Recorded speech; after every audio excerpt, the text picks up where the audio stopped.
Celtic Rumours, and in the studio with me today I have Sean and Lisa from ABFAB. And Sean, I believe you've got a connection to Celtic Rumours as well. Tell us about that. Good afternoon, Annette, and good afternoon to all your listeners. Lovely to be here, thank you. So my connection to the Celtic Rumours is I was in a band called Shout, and we did a 6-week national tour with Celtic Rumours and the Psycho Reptiles. Kevin and I became really good friends before he passed away, and he was going to be my best man at my wedding. Oh, wow. Sure, so that's my connection to Yeah, to he's Kevin. got a brilliant voice, I must say. He's always had an amazing voice, and he was always ahead of his time. Yes, definitely. Okay, what's the story behind your band ABFAB's formation, and how did it all come together to create this music? So about 13 years ago, I was in a duo with another singer, and she decided she wanted to go and do Idols. Yeah. And I needed a stand-in singer while she was away, because we obviously didn't know how long she would be away for. Mm-hmm. And I'd heard about Lisa, this brilliant singer in Cape Town, but I'd never met her. And she was going through, her band was splitting up at the same time. It was quite a similar thing. So I got a hold of her number, called her and asked her if you're keen to do a couple of shows with me. And 13 years later, 200 gigs every single year for the last 13 years, we've been together as a band. Oh, wow. And tell me, how did you get to the name ABFAB? I think it's short for Absolutely Fabulous. Okay, so in order to, get noticed, with agencies and things like that, it's always good to go for the letter A. Yeah. So we decided on Absolutely Fabulous because it's a British TV show from, I think, the 80s or the 90s. Yeah, and I remember. so, just something that was people could relate to. And how ABFAB came about was, if you try and say Absolutely Fabulous Duo after 10 or 12 tequilas, you get ABFAB. Yeah. So the name just stuck with us. And, the name Absolutely Fabulous Duo doesn't really exist anymore. Yeah. And so we're known as ABFAB everywhere now. Oh, that's cool. And Lisa, good morning to you. How are you? I'm good, and you? I'm good, thank you. Welcome. Thank you. Looking Thank you for beautiful having today. us. Thank you. So, Lisa, your sound is quite unique. So tell us about your biggest influences and how do you think they've shaped your music? Well, over the years, I've always loved Celine Dion. Yeah. And obviously growing up and listening to all the new music that's coming in and starting, I started loving Pink because she was raw, open about who she is. Yes. And I could relate to that. And also much Kelly Clarkson. I mean, she's an amazing vocalist. Yeah. And just her music also used to speak a lot to me. And that's where my love for music grew. Yeah. And the kind of music that I want to do is a little bit similar to what they do. So I can speak to people that have been through stuff in their lives, through music. Yeah, that's beautiful. So if you're only tuned in now, I'm having ABFAB in the studio, Sean and Lisa Mynx, and it's good to have them here, and thank you for your listening ear. Here's a song from Shifty Henry. I think Sean has got a bit of history with them as well. So when we come back, I'll talk to him about that. Here's the song Shifty Henry, Give Me a Little Sign.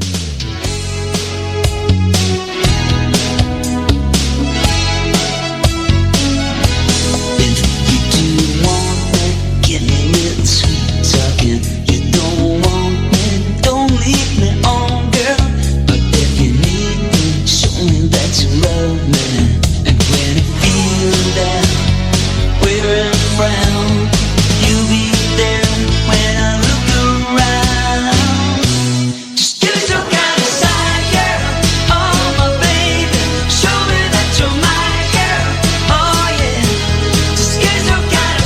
girl. Oh, my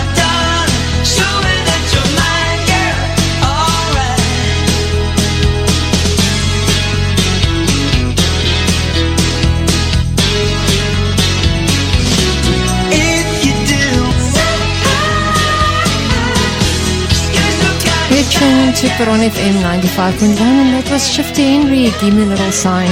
I'm sure that's also a quite familiar voice. Sean, you can tell us a bit more about your involvement with the band Shifty Henry. I was the drummer for Shifty Henry. Yeah. With Brian O'Shea, lead vocalist, who later he signed Seether, amongst many other bands, and Kevin Reid on guitar. So yeah, we had a 3-album deal with Till True Tone. Yeah. can't remember what years they were, but yeah. So we toured as well, and we played a lot, specifically in Johannesburg those years. Oh, so I'm saying you're quite well known. Yeah, people don't know, but you actually had involvement with quite a few bands in the 80s. I'm almost famous. Almost famous. Yeah, and Sean, I think you should maybe, just maybe, whisper your secret.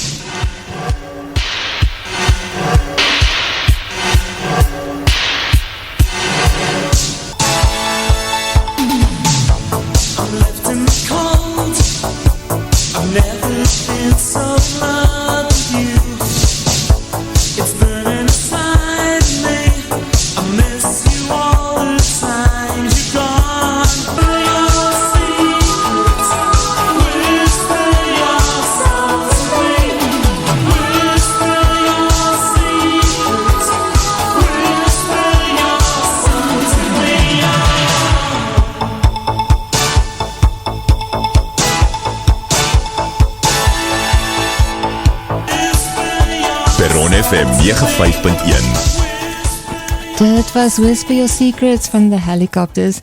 In the studio live with me, I've got Lisa and Sean from ABFAB, and we're actually here to introduce their new debut single. So Sean, I want to ask you, you and Brad met in Matric and formed a band called Shout. You were a songwriting partnership with your younger brother Wayne, who is also involved in music today, I believe. He's also doing some songwriting and performing as well, and he was an integral part of the song release. The song was called Where Did the Feeling Go? Is that correct? That's correct. That was our first single on 5FM. And we're going to actually hear from Brad in the Netherlands, in Rotterdam. So here's Brad. Ah, yes. Where did the feeling go? Let me tell you how that came into being. Well, I had met Sean and Wayne in Matric, and we had been doing a lot of songwriting, and we entered a 5FM demo competition, and out of 300-400 entries, we ended up in the top 10. It was crazy. And we actually won a recording contract and a management contract with a 5FM DJ called David Shackleton. And he moved on and he brought us into the recording world.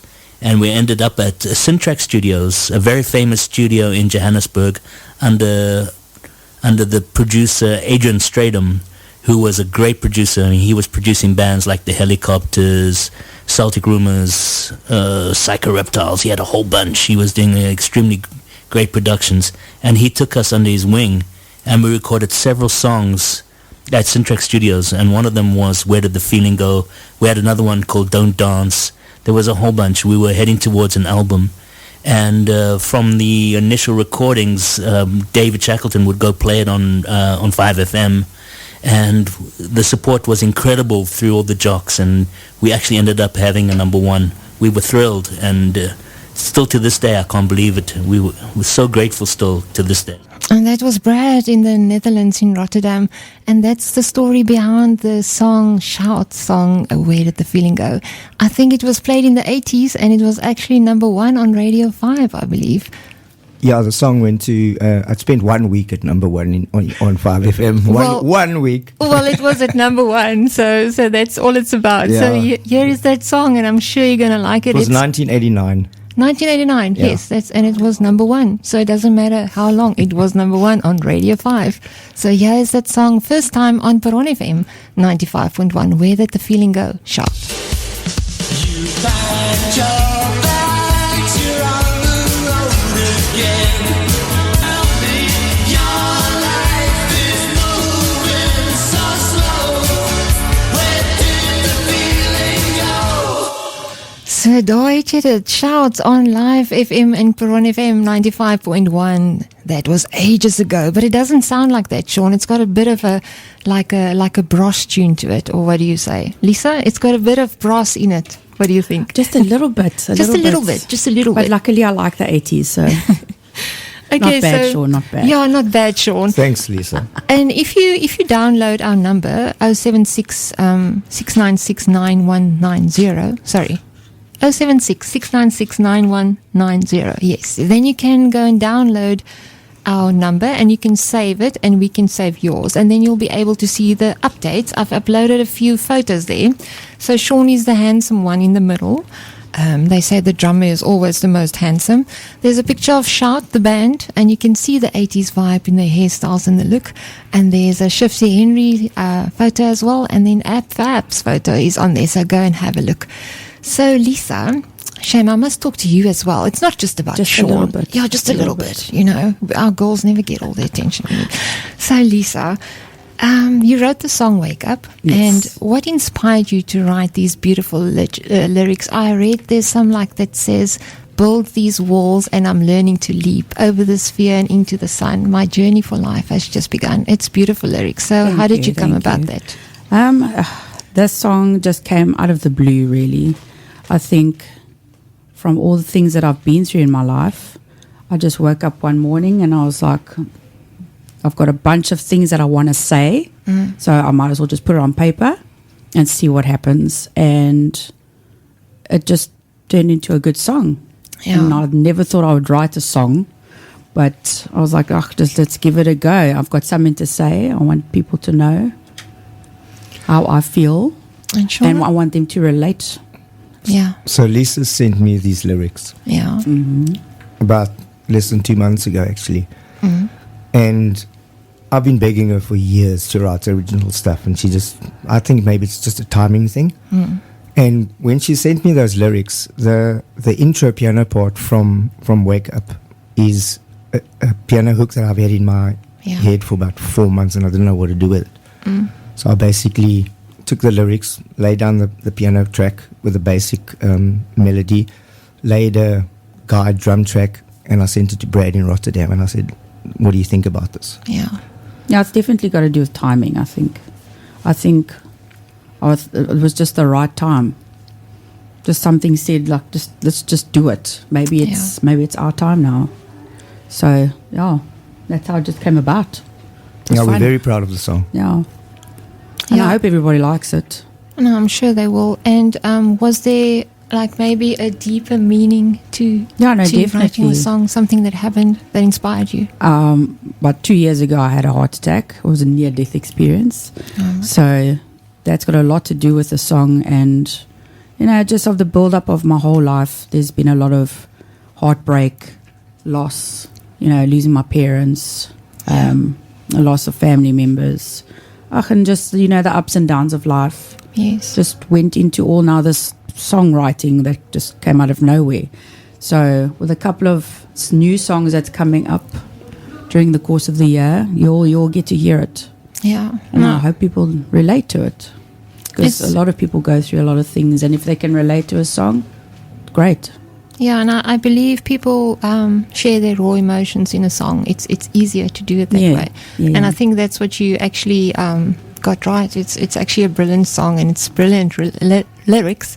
Thank you. I'm going to play another song. Welcome to the guest. Hi, Ankie. Hi, Derek. Just want to say we love your conversation with your guests. They are very interesting. Oh, thank you. Love to hear from where they started and all of that. Big shout out to them. Keep it up, guys. It's great. We like what we hear. We would love to see more of you in the future. Oh, wow. Enjoy it here at Perron FM. Thanks. That is Derek Boertes, and he is in Jeffreys Bay. So, yeah, slow rain, Celtic Rumors.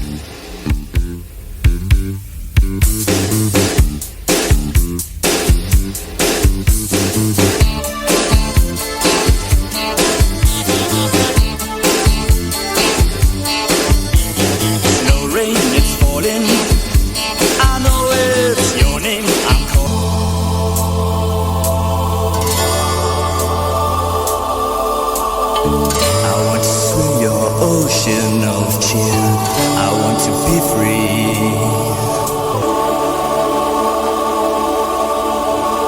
That was a beautiful slow rain from Celtic Rumors. If you're only tuned in now to Perron FM 95.1, we have Sean and Lisa from ABFAB in the studio with us today. And I've been playing a song that was actually number 1 in the 80s, Shout, Where Did the Feeling Go? And I forgot to mention that Sean's younger brother Wayne was actually 16 years old only when he did that guitar solo. So that was actually brilliant.